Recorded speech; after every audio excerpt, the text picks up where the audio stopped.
and ends. The 105 starts and ends here at the 605. Carpool lane, you can see the friction of that bumper there. Definitely going to slow him down a little bit, as you see on NASCAR tracks. When you have damaged vehicles like that, they try to patch those up right away, but he's been whizzing along at a really good pace at times, 80-plus miles an hour. Southbound on the 605, being pursued by the CHP.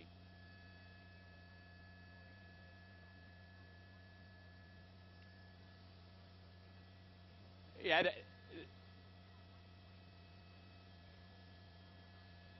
That's right. 4 individuals, possibly up to 4 individuals inside this vehicle at one time. One person was able to hop out of the vehicle early on. Unclear if that person was taken into custody. We just saw that there's definitely somebody in the passenger seat, the driver, of course, and maybe one other individual in the back seat. This 4-door, this Audi, this silver Audi, badly damaged, paper plates, possibly stolen here, being pursued all over Orange County and the southeastern portion of LA County. And that's where we are now, southbound side of the 605. We took this stretch northbound a time ago during this pursuit, but now he's heading back towards the 91, Cerritos, Los Alamitos, down towards the Seal Beach area, and the 405 if he stays the course on the southbound side of the 605. Approaching the 91, he has the option to transition to either direction of the 91. Right now it looks like he, again, is staying the course, although now he's starting to veer off to the right lane. Let's see if he has an idea of making a move here. And he's been able to make a lot of moves evading these officers. And you have to think that these officers, their adrenaline is high. They have been, this suspect has really given them a run for their money. And they want to bring this to an end, a safe end. And they want to bring this guy and these suspects inside that vehicle, bring him into custody for all that they've been doing throughout Southern California this morning. Veering off to the right. Last minute move here, making the transition road to the 91 freeway. Will he go east or west? He's going to go west. He's going to make a transition here in Cerritos from the southbound 605 to the westbound 91. This will take him through North Long Beach, over towards the 710 and Compton. The volume looking out to the west, pretty heavy, both sides of the 91.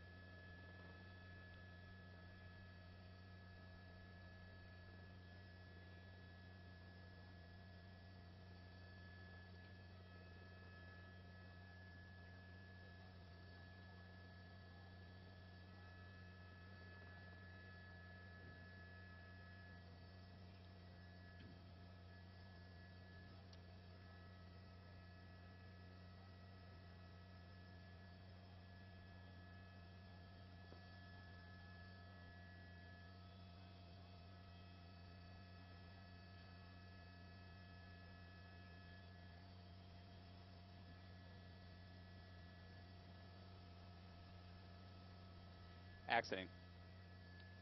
No, that's the point I made. It appeared that he was just staying the course on the freeways. Once he ran into that traffic on the northbound 605, he got nervous. He exited the freeway, and that's when he really started to drive erratically. He's exiting. Yep, he's up on the sidewalk there. There he goes, skimming those vehicles there, making a left or southbound turn here, which will take him down into Long Beach, off the 91 freeway, right through traffic there. Yeah, wow. So he's right on the border of Cerritos now, and there he is. He's boxed in there a bit. He's going to make a turn against ongoing traffic. Now look at this CHP unit. He's staying the course with him. Now driving against traffic westbound. Actually, he's staying westbound in westbound lanes there. It looked like he was going to make a turn onto eastbound lanes. There was a driver who did exactly what you're supposed to do in a situation like this. Pull off to the side safely. Don't try to be a hero. Don't try to box a suspect in if you see something like this, because you do not know who you're dealing with. It could be a very dangerous armed situation. Once the speed, and I just got this from one of my LAPD sources, Adrian Acosta, who's working over in the Venice Bureau. He says typically LAPD speeds of 35 miles an hour or less. That's when they'll attempt that pit maneuver, obviously if the roadway is clear. CHP may have a slightly different policy. Right up against him here as he makes another turn here, a northbound turn here. We're right on the border of Long Beach, Downey, and Cerritos here. The badly damaged car here against traffic again, through a red light intersection, trying to get back onto the 91 freeway. Here he goes. He's going to try the pit, and yeah, that was successful. Bam! But let's see if he's going to continue on, because the car wasn't that badly damaged. Now, this is where it really gets dangerous. Again, you don't know who you're dealing with. You don't know if these suspects are armed at this time or not. The vehicle looks somewhat disabled. We're going to try to get a better position here for you.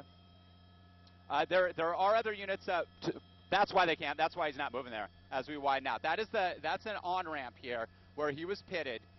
Now we'll see what happens. We haven't seen anybody exit the vehicle as of yet. We're going to get a better vantage point here. That wall was blocking us there for just a time being, Oh, we're not seeing much movement yet, so we'll see what happens here.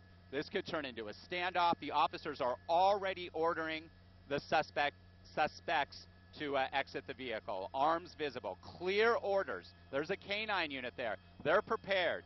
They are definitely going to bring these individuals into custody. Fortunately, at least from our vantage point, we did not see any other vehicles badly damaged. It did not appear that there was any type of interaction with some other cars that could have caused serious injuries. Guns drawn. CHP units have this guy blocked. We'll get you the on-ramp here. This is the 91 freeway, the eastbound side of the 91 where he had just exited. Looks like it could be Bellflower Boulevard, Studebaker. I'll try to get that for you here in just a moment. He was transitioning so quickly.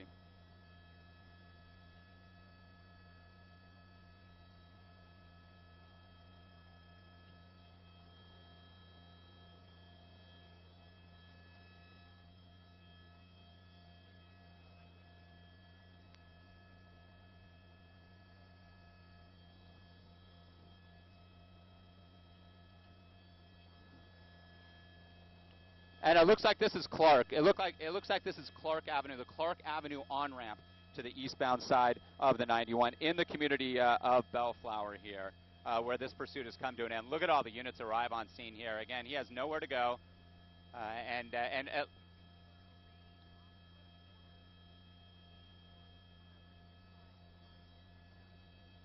That's exactly right. By now, we would have seen some movement. First by the driver. They'll always go after the driver first. Then they'll go after any of the other passengers. Again, you're dealing with an automobile with tinted windows. The front passenger side window was unrolled for a time. These officers may have a little more intel on this than we do. Unfortunately, because of the fact that the plates are paper, there's no way we can determine who the registered owner is of this vehicle. But a very successful pit maneuver, just as I was saying. Once the speed is down, the roadway is clear, and they took that opportunity to spin this individual out through that pursuit intervention technique. The Clark Avenue on-ramp to the eastbound side of the 91. Now this appears to possibly be a standoff with most likely two suspects, maybe even three. One individual we heard did hop out of the car, foot-bailed, right after this pursuit started down in Orange County in Santa Ana, and it's Bellflower where we are at now. The 91 freeway is not impacted. As you can see, east and westbound lanes are open. At this time, it's just the Clark Avenue on-ramp. The CHP helicopter circling very low. They're trying to look inside that vehicle as well, provide some information. And again, this is a situation, too, if a drone could be deployed quickly, as we've seen. We saw the Redondo Beach Police Department do this in this exact situation when a pursuit came to an end. You could fly that drone right up into the grill of that vehicle, look inside that vehicle, and see what they're dealing with. Who's in there? Does it look like they have a weapon? That's where drones are good. And I know there's been a big pushback in the city of Los Angeles by some residents, but those drones could be helpful in solving crime and bringing situations like this to a peaceful end. It's unclear if that would be the case here, if they were able to do that. But again, that would be a situation in which a drone is on a vehicle or close by, and they can deploy it quickly so that they can get a better look inside the vehicle. Of course, with the tinted windows, that'd be a little bit more difficult.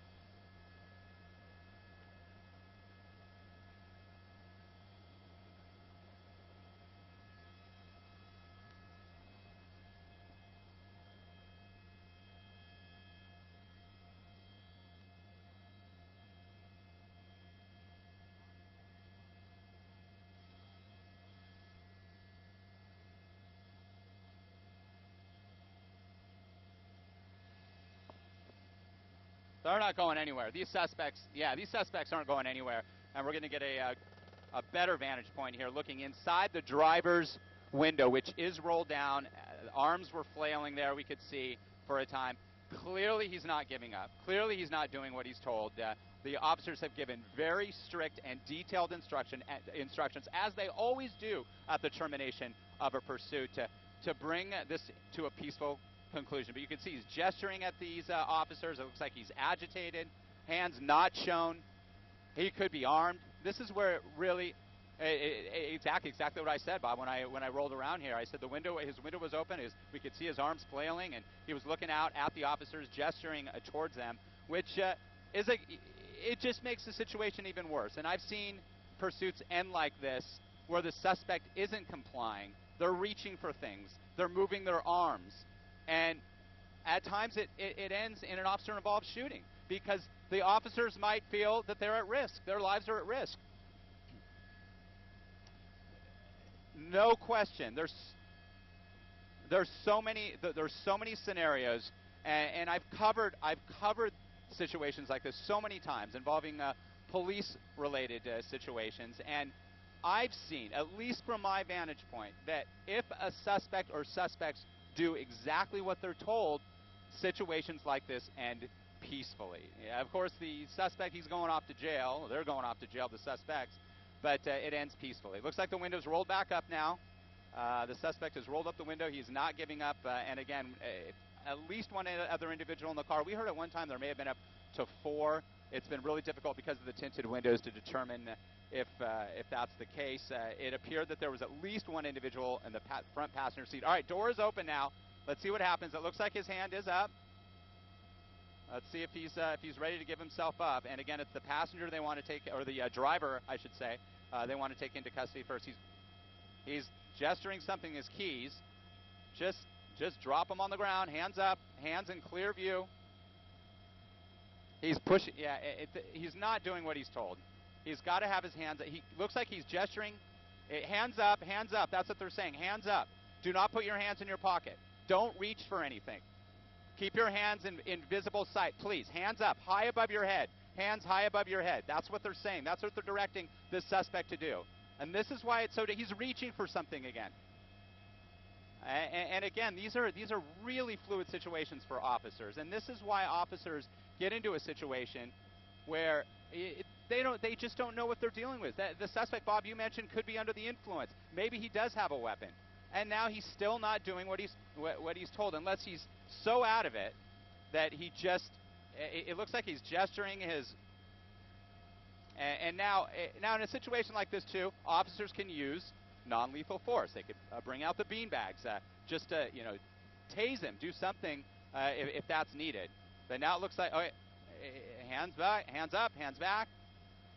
His feet are crossed. He's laying out on the asphalt here. Again, if you're just tuning in, this started as a pursuit in Santa Ana after 10 o'clock this morning. It's ending here in Bellflower on the Clark Avenue on-ramp to the eastbound 91. Both sides of the 91 are open. It's only the Clark on-ramp that this activity is occurring.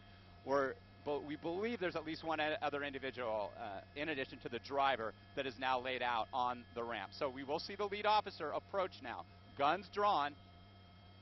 Guns drawn.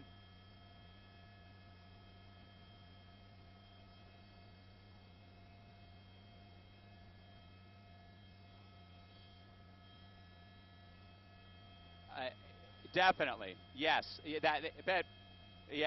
Absolutely. Again, he could be under the influence. He could not all be there. But look at this. K9, they got the barrier up. CHP officers, guns drawn. And the first thing they're going to do, they want to make sure nobody else is inside that vehicle that could harm the officers. But they may have a good eye on anybody else inside that vehicle. So let's see what happens now. And it may turn out nobody else is in there. So that driver taken into custody. And let's watch this to an end to see if this is going to be a code 4 or not, because it looks like they're gesturing inside the vehicle. Let's push back in and see what's going on with the vehicle there. As you can see, the driver, the suspect's being taken away. They're going to check the trunk. Okay, the trunk is clear. I don't think anybody else is inside that vehicle. From what we're looking at now, Marlon Bob, they checked the trunk. It's clear. Code 4, only the driver. And we thought that there was upwards of 4 individuals for a time, and we heard that one person jumped out, just the driver, leading the CHP and Santa Ana Police Department on a high-speed pursuit across Orange County into southeastern LA County, ending here at the Clark Avenue on-ramp to the eastbound 91 freeway. Look at all the units and look at the people watching down below. Wow.